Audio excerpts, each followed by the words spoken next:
जय जय जगन्नाथ नमस्कार ओम न्यूज आपण को जनाऊँगी संध्या खबर रे आपण को जनाऊँगी हार्दिक अभिनंदन। आसंतु किछि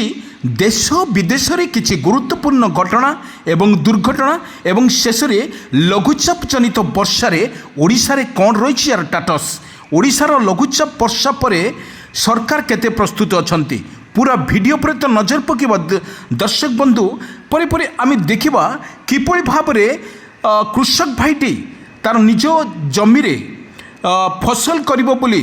लघुचाप जनित वर्षा रे कौन रही अपडेट सरकार तरफ अपडेट खबर एवं पूरा वीडियो पर टिके नजर पकई नेबा दर्शक बंधु आसंतु ना एक लघुचाप जनितार वर्षा रे किपर रही स्टेटस हालचाल टिके देखि नेबा। हाँ दर्शक बंधु आज हूँ 13 तारीख सरकारी बा एसआरसी एवं पाणीपाग विशेषज्ञ तरफ जो भली भाव में कहुला 13 तारीख रे लघुचाप से सृष्टि हम किंतु सा सत्य परिणत होती आज बंगोपसागर सृष्टि होता एक लघुचाप घूर्णिबलय पर अवपात रूप नहीं लघुचाप रूप नेबा परे ओडिशा रे प्रबल वर्षा को नहीं सतर्क सूचना जारी करिछि बा पूर्वान करिछि आंचलिक पाणीपाग विज्ञान केन्द्र। आंचलिक पाणीपाग विज्ञान केन्द्र स्पष्ट करिछि जे उत्तर ओडिशा दक्षिण ओडिशा एवं पश्चिम ओडिशा रे प्रबल वर्षा मध्य रहिबो तुहाकु तुहा वर्षा मध्य रहियो बोली आगो आकलन करिछि पाणीपाग विभाग केन्द्र। गोटे कथा आमे आपण मानकु कहि रखुछु संध्या खबर रे आज दिन तमास ओडिशा रे आकाश मेघाच्छन्न रहिबा सहित तुहाकु तुहा वर्षा मध्य जारी रहितला सारा ओडिशा रे आमे देखिथिलु बंगोपसागर रे सृष्टि होतुवा एक लघुचापटे पानी भागरे रही एवं तार काया विस्तार करुछि एवं स्थलपास आसीबा पई तार आखि फिटी नथिले मध्य ओडिशा रे लघुचाप जनित वर्षा पाखापाखि 13 रु 17 तारीख पर्यंत ओडिशा रे प्रबल वर्षा को नहीं सतर्क सूचना एवं पूर्वान करिछि आंचलिक पाणीपाग विज्ञान केन्द्र। आज 12 तारीख 13, 14, 15, 16 एवं 17 तारीख पर्यंत ओडिशा रे लगातार भाव में वर्षा जारी रहियो बोली आको आकलन करिछि पाणीपाग विभाग। पाणीपाग विभाग कहिबा अनुसार वर्तमान आमे देखिथिलु जो भली दिन सारा दिन तमाम आकाश मेघाच्छन्न रहिबा सहित तुहाकु तुहा वर्षा मध्य ओडिशा पर लगी रही विशेषकर आमे देखिबा भद्रक बालेश्वर कटक पुरी गंजाम गजपति राउरकेला ढेंकानाल पारादीप एभली स्थान बा एभली जिला मानकरे अत्यधिक प्रबल वर्षा को नहीं सतर्क सूचना जारी आमे आपण को जो विजुअल माध्यम देखाऊँ किपरि भाव में स्थिति ओडिशा पर रही आपण को टिके लक्ष्य कर नियंतु पवन सहित झिपिझिपि वर्षा रे भिजुची सारा ओडिशा आमे जदि कहिबा संध्यारे प्रबल वर्षा हेबो बोली आकलन करिछि पाणीपाग बा एसआरसी पक्षरु प्रत्येक लोक मानकु मध्य सतर्क बा मेसेज माध्यम रे जण जाउछि आज 13 तारीख लघुचाप जनित वर्षा प्रभाव रे ओडिशा रे प्रबल मात्रा रे छेचियो बोली आकलन करिछि आज संध्या पाखरु पुणी 17 तारीख पर्यंत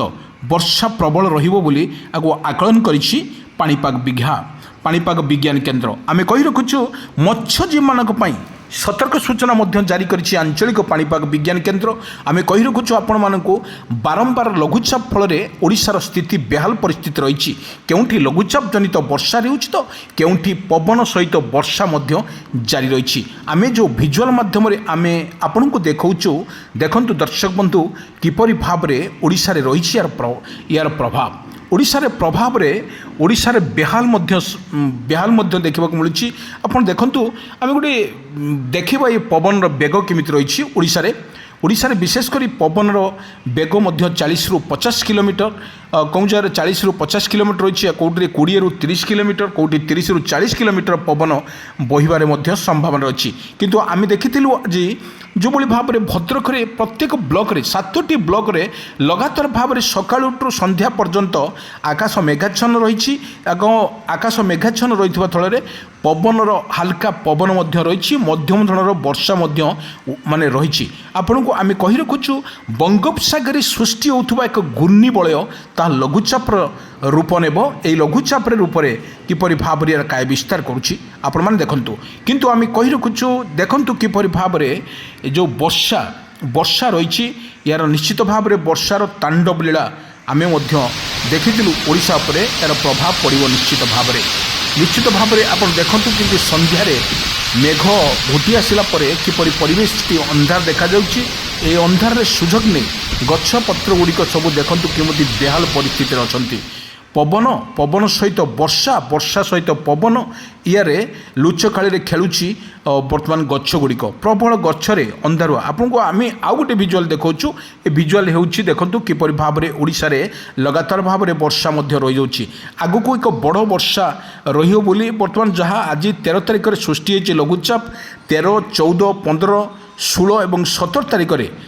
ବର୍ଷାର ପରିମାଣ ଟିକେ କମିବ ବୋଲି ମଧ୍ୟ ଆକଳନ କରିଛି ପାଣିପାଗ ବିଭାଗ କେନ୍ଦ୍ର। କିନ୍ତୁ ଆଜିକା ଡେଟ୍ରେ ଆଜି ଯେଉଁଭଳି 13 ତାରିଖର ସରକାରଙ୍କ ତରଫରୁ ବା SRC ବା ପାଣିପାଗ ବିଶେଷଜ୍ଞ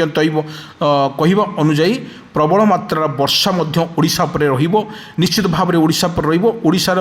ଯେଉଁମାନେ ଅଧିବାସୀ ଅଛନ୍ତି, ଯେଉଁ ତଳ ଅଞ୍ଚଳିଆ ଲୋକମାନେ ଅଛନ୍ତି, ସେମାନେ ସରକାରଙ୍କ ତରଫରୁ ମଧ୍ୟ ସେମାନଙ୍କୁ ରେସ୍କ୍ୟୁ କରାଯିବ ଏବଂ ସେମାନେ ନିଜ ରନ୍ଧା ଖାଦ୍ୟଠାରୁ ଶୁଖିଲା ଖାଦ୍ୟ ସେମାନଙ୍କୁ ଦେବା ପାଇଁ ସରକାର ମଧ୍ୟ ପ୍ରସ୍ତୁତ କରିଛନ୍ତି। କାରଣ ଆମେ ଦେଖିଥିଲୁ ଆଗରୁ 2 ଦିନ ପୂର୍ବରୁ ପ୍ରବଳ ଲଘୁଚାପ ଫଳରେ ଓଡ଼ିଶା ବର୍ତ୍ତମାନ ବେହାଲ ପରିସ୍ଥିତିରେ ଥିବାବେଳେ ଭଦ୍ରକ ବାସୁଦେବପୁରରେ ମଧ୍ୟ ଏହାର ପରିସ୍ଥିତି ସଙ୍ଗୀନ ହୋଇଛି। କିନ୍ତୁ ଆମେ ଦେଖିଥିଲୁ ଯେଉଁଭଳି ଭାବରେ ଓଡ଼ିଶାର ଲଗାତାର ଭାବରେ ଯେଉଁଭଳି ବନ୍ୟା